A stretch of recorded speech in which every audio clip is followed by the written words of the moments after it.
Question: How can I score 680 marks in NEET in just 4 months along with my boards if I have completed 30% of my syllabus and following NCERT, Allen module and previous year questions?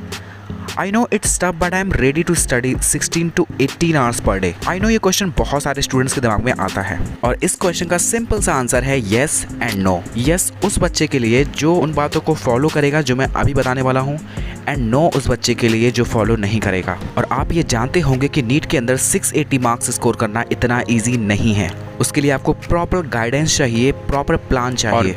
इस video में मैं आपसे कुछ tips share करने वाला हूं, important tips जो कि मेरे फ्रेंड ने अप्लाई किए थे एंड उसके 685 मार्क्स आए थे नीट 2020 के अंदर और वो इस वक्त मेडिकल कॉलेज में है। मेरी आपसे बस एक ही रिक्वेस्ट है कि प्लीज़ वीडियो को लास्ट तक देखिएगा, अदरवाइज इसे मत देखिएगा बिकॉज इनकम्प्लीट नॉलेज किसी काम की नहीं होती। सबसे पहली बात, आपके अंदर डेडिकेशन होना चाहिए, तभी आप लॉन्ग आवर्स तक पढ़ाई कर पाएंगे। जैसा कि आप जानते हैं कि नीट का एग्जाम काफ़ी ज़्यादा कॉम्पिटिटिव एग्जाम है। इसके अंदर एक एक बच्चा एक एक सेकंड को यूज़ कर रहा है और अगर आप कहीं पर भी अपना टाइम वेस्ट कर रहे हैं तो आप उस बच्चे से पीछे ही जाएंगे और कंपटीशन से आप निकलते चले जाएंगे। याद रखिए, जो आपका इस वक्त टाइम है थोड़ा डिफिकल्ट टाइम आपको लग रहा होगा, लेकिन ये टाइम एक टेम्परेरी फेज है जो कि गुजर जाएगा एंड इस टाइम के बाद में जो फेज आने वाला है वो एक परमानेंट फेज होगा और उस फेज को कामयाब करने के लिए आपको इस टाइम मेहनत करनी पड़ेगी और ये स्ट्रगल आपके सपनों को पूरा करने के लिए बहुत जरूरी है। और दूसरी सबसे इंपॉर्टेंट चीज है डिस्ट्रैक्शंस। इन 4 महीनों के लिए आप सोशल मीडिया को बिल्कुल भी हाथ मत लगाइए। आपने ये चीज नोटिस की होगी, आप फेसबुक, इंस्टाग्राम, व्हाट्सएप पर आप अगर थोड़ी देर के लिए टाइम बिताते हैं तो आपका वो टाइम कब घंटों में बदल जाता है आपको पता भी नहीं चलता। तो आप अननेसेसरी चीज़ों में सोशल मीडिया पर टाइम वेस्ट मत कीजिए। लेकिन हाँ, अगर आपको किसी फ्रेंड से, टीचर से या फिर सीनियर से हेल्प चाहिए regarding your NEET preparation, then आप इसकी हेल्प ले सकते हैं, अदरवाइज आप इसे बिल्कुल भी यूज़ मत कीजिएगा। This is my strong recommendation.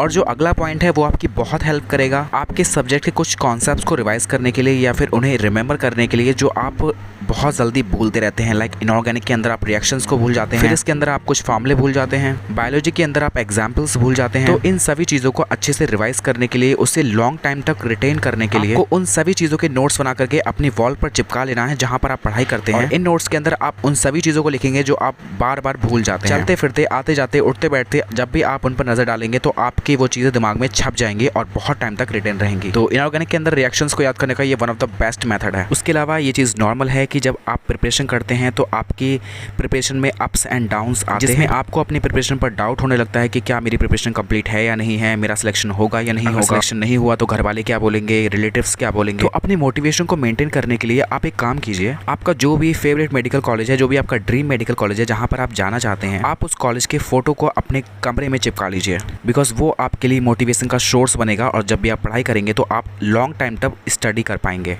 Guys trust में अप्लाई करके देखिए, डेफिनेटली फ़ायदा होगा।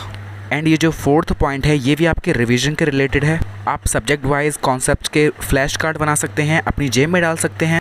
जब भी आप कहीं ट्रैवल करते हैं या कहीं जाते हैं तब आप अपनी पॉकेट में से वो चीज़ निकाल करके रिवाइज कर सकते हैं। साथ ही साथ अर्ली मॉर्निंग में आप उन सभी चीज़ों को रिवाइज कर सकते हैं जिससे कि आपकी जो रिटेंशन पावर है वो बहुत ज़्यादा इंक्रीज़ हो जाएगी। और इन फ्लैश कार्ड्स के अंदर आप शॉर्ट नोट्स लिख सकते हैं, आप मेमोरी ओरिएंटेड थिंग्स लिख सकते हैं जो आप भूल जाते हैं, लाइक एग्जाम्पल्स हो गए बायोलॉजी के या फिर कुछ स्पेशल फॉर्मूले हो गए, और इन सब को आप डेली 5 मिनट सुबह में रिवाइज कीजिए, आपको डेफिनेटली बहुत फ़ायदा होगा। अब आते हैं सब्जेक्ट पार्ट पर।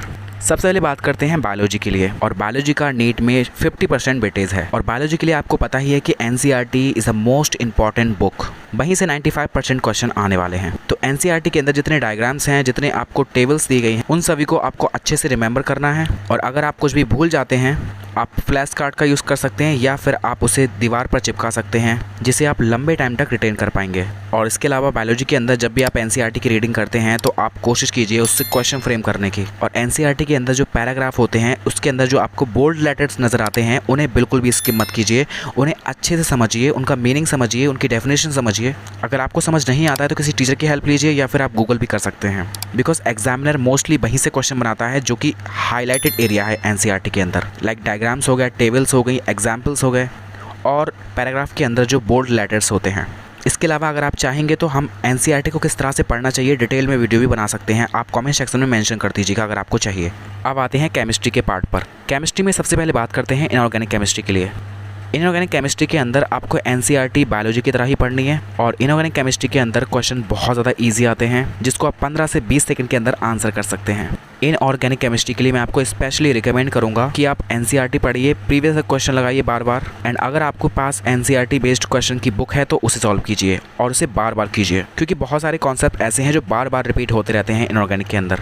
अगर आप मेन एग्जाम से पहले बहुत सारी क्वेश्चन प्रैक्टिस करके जाते हैं तो आपका एग्जाम में बहुत सारा टाइम सेव हो जाएगा। अब बात करते हैं ऑर्गेनिक केमिस्ट्री के बारे में। ऑर्गेनिक केमिस्ट्री में GOC1, GOC2, isomerism and nomenclature ये ऑर्गेनिक का बेस है। अगर आपके ये चैप्टर अच्छे से क्लियर हैं तो आप बाकी की ऑर्गेनिक अपने आप भी कर सकते हो। मेरी आपसे एक एडवाइस है कि प्लीज़ इन चैप्टर पर बेस्ड 500 से 600 क्वेश्चन किसी अच्छी एनसीईआरटी बेस्ड क्वेश्चन वाली बुक से कर लीजिए। और ऑर्गेनिक के अंदर आपको नेम रिएक्शंस को बिल्कुल नहीं भूलना है, उन्हें अच्छे से एक कॉपी पर नोट करना है और उन्हें बार बार रिवाइज करना है। इसके अलावा ऑर्गेनिक केमिस्ट्री के अंदर आप कन्वर्जन्स को अच्छे से रिमेंबर करने के लिए, उनकी प्रैक्टिस करने के लिए आप एनसीईआरटी की एक्सरसाइजेस को भी सॉल्व कर सकते हैं। अब बात करते हैं फिजिकल केमिस्ट्री के बारे में। फिजिकल केमिस्ट्री के अंदर जो आपके क्लास नोट्स हैं उनके अंदर आपको स्पेशली फॉर्मूले एंड यूनिट्स को अच्छे से रिमेंबर करना है, बिकॉज फिजिकल केमिस्ट्री के अंदर यूनिट्स बहुत परेशान करती हैं बच्चों को। मेन एग्जाम के अंदर लैक ऑफ प्रैक्टिस की वजह से वो यूनिट कन्वर्जन में बहुत सारी मिस्टेक्स करते हैं, जिसकी वजह से उनकी नेगेटिव मार्किंग बढ़ जाती है। सो मेरी एडवाइस है आपसे कि आप फॉर्मूले एंड यूनिट कन्वर्जन अच्छे से सीख लीजिए। उसके अलावा आपको पता होना चाहिए कि आपको फॉर्मूला किस तरह से अप्लाई करना है, किस तरह से आपको प्रॉब्लम को अप्रोच करना है। उसके लिए बेस्ट मेथड है,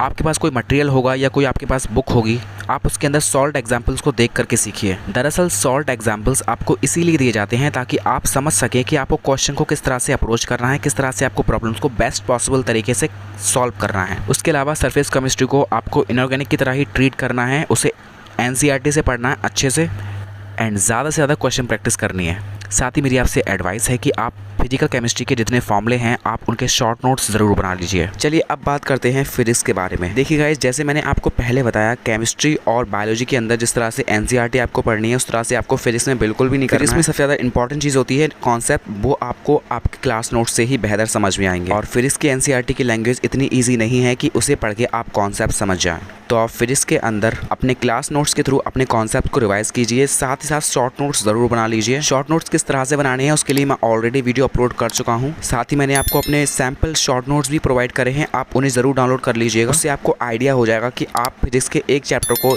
1 से 1.5 पेज में कैसे कंसाइज करके लिख सकते हैं। ये आपको पूरी फिजिक्स को बहुत कम टाइम में रिवाइज करने के लिए बहुत हेल्प करते हैं। साथ ही जो फिजिक्स के अंदर क्वेश्चंस होते हैं उन्हें अप्रोच करने में कुछ बच्चों को प्रॉब्लम होती है, तो उसके लिए रिसेंटली मैंने एक वीडियो अपलोड किया था जिसमें मैंने आपकी इस प्रॉब्लम का सोल्यूशन दिया था कि आपको फिजिक्स के क्वेश्चंस को किस तरह से सॉल्व करना है। तो आपको फिजिक्स के अंदर कॉन्सेप्ट सीखने हैं और उसके ऊपर क्वेश्चन सॉल्व करने की टेक्निक समझनी है। बस गाइस, आप इतना कर लीजिए, आपके जितने मार्क्स आप डिजर्व करते हैं उससे ज़्यादा ही आएंगे। लेकिन शर्त यह है कि आपको इन सारी की सारी टिप्स को ऑनेस्टली फॉलो करना है और इसे करने में आपको डेली के 12 से 16 घंटे या फिर 18 घंटे भी पढ़ना पड़ सकता है। ये आप पर डिपेंड करता है कि आप कितना स्मार्टली इस टास्क को कम से कम टाइम में फिनिश कर देते हैं। मुझे पूरी उम्मीद है कि अगर आप इन टिप्स को फॉलो करेंगे तो आपका डेफिनेटली फ़ायदा होगा। एंड गाइस, अगर आपने वीडियो यहाँ तक देख लिया है तो प्लीज़ इस वीडियो को लाइक कर दीजिएगा एंड अपने दोस्तों में शेयर ज़रूर कर दीजिए। साथ ही और इंटरेस्टिंग वीडियोज़ के लिए इस चैनल को सब्सक्राइब ज़रूर कर लीजिए। मिलते हैं अगली वीडियो में। और अगर आपने वीडियो यहाँ तक देख लिया है तो प्लीज़ कमेंट सेक्शन में लिख दीजिए, I will score 680+ marks in NEET 2021, जिससे मुझे पता चल जाएगा कि आपने वीडियो लास्ट तक देखी है। So guys, thank you so much for watching guys. Best of luck for your upcoming NEET.